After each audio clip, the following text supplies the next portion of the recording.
nou. Avui us vull fer descobrir una església molt curiosa, una església romànica, que tenim ben a prop i que és molt desconeguda per la majoria. És l'església de Sant Martí de Fenollar. On es troba? Doncs es troba molt a prop de la frontera, a la Catalunya Nord, a la comarca del Vallespí. Està ben bé a tocar del Pertús. De fet, quan passem la frontera, per l'autopista, estaria a tocar mateix. Està dintre, aquesta església, del municipi de Morellàs i les Illes. És un poble que està al peu de les Alberes. De fet, la seva activitat econòmica principal era l'explotació del suro. I el terme municipal, de fet, limita amb pobles de l'Alt Empordà, amb Maçanet de Cabrenys, amb la Jonquera, amb la Vajol.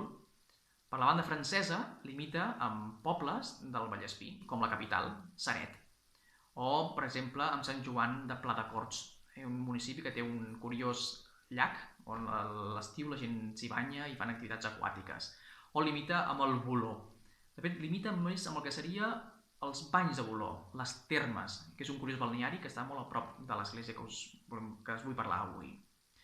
Aquesta església, a més, estava situada molt a prop de l'antiga Via Domitia, via romana que comunicava Itàlia amb la península i que passava justament pel costat, i aquesta via romana passava molt a prop, quasi bé paral·lela a l'autopista actual. Sant Martí de Fenollar està situada per això fora del poble. Està situada en un entorn natural, molt bonic.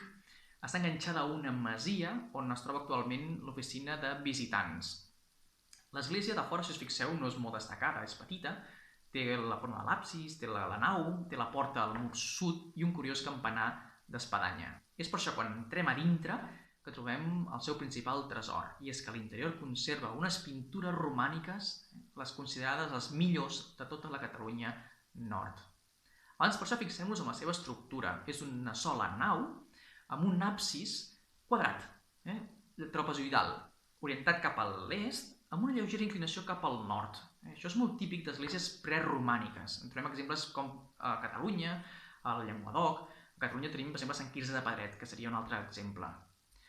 De fet, aquesta planta tan curiosa seria situada del segle IX, ja que el primer document que trobem seria del 25 de juliol del 844, on apareix Sant Martí de Fenollar com a una de les depenent del monestir de Santa Maria d'Arles. Arles, la del Vallespí. L'Arles, el poble que trobem quan anem cap a les Gorges de la Fou, que encara conserva les restes de l'antic monestir romànic. Doncs apareix en aquell text del segle IX com una cel·la, per tant també hi hauria un petit monestir al lloc de Sant Martí de Fenollar. Com dic, l'interior, la planta seria d'aquesta forma preromànica, però en el segle XII es canviarà el sostre. Es canvia l'antiga sostre de fusta per una volta de canó. Com veieu a la imatge, la volta de canó i l'arcs en general són ultrapassats, semblen com de ferradura. Donen aquest regust, aquesta tradició també preromànica.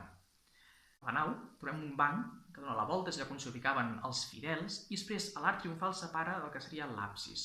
És aquí on trobem les pintures romàniques, aquest meravellós conjunt. Aquestes pintures estan pintades damunt de la paret, d'una capa de guix, al fresc, i com és habitual, les pintures romàniques, en aquest cas també ho veiem, volen emfatitzar, volen acompanyar l'arquitectura, però fins i tot volen crear una il·lusió, volen ampliar, prolongar l'arquitectura limitada que té aquesta església o l'absis quadrat. Veiem que amb les sanefes intenten que els murs tinguin una continuïtat i crear una visió com una perspectiva cap al mur frontal. Això ho veiem ara quan anem veient en detall les pintures. Si fixem, estan dividides en registres. A la part inferior veiem com una representació d'uns teixits penjats a la paret. Això és habitual amb altres pintures romàniques que intentaven evocar els interiors luxosos amb aquestes teles penjades a les parets.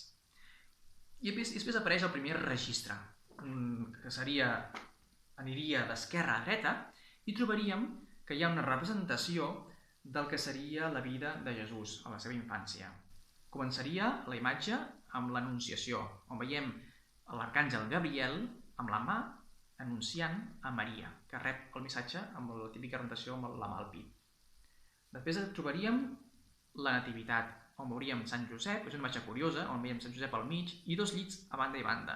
Amb un llit hi ha la Mare de Déu, estirada, recolzant el cap amb la mà.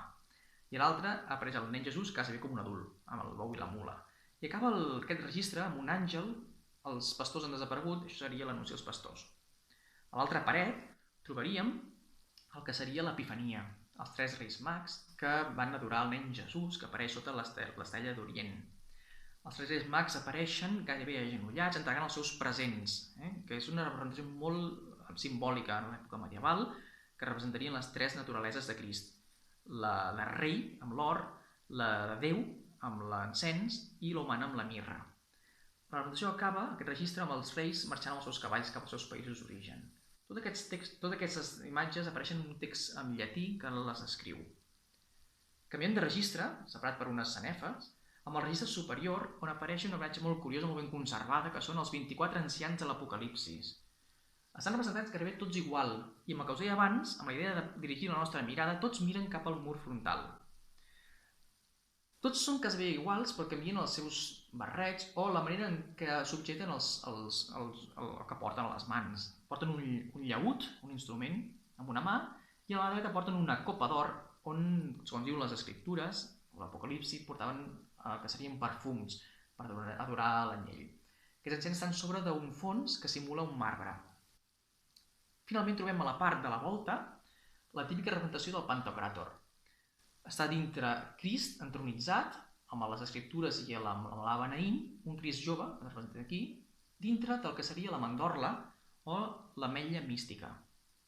Com és habitual també, en els angles trobem la representació dels evangelistes, aquí com a àngels, sostenint les escriptures, i amb la imatge de l'animal que representa el tetramorf.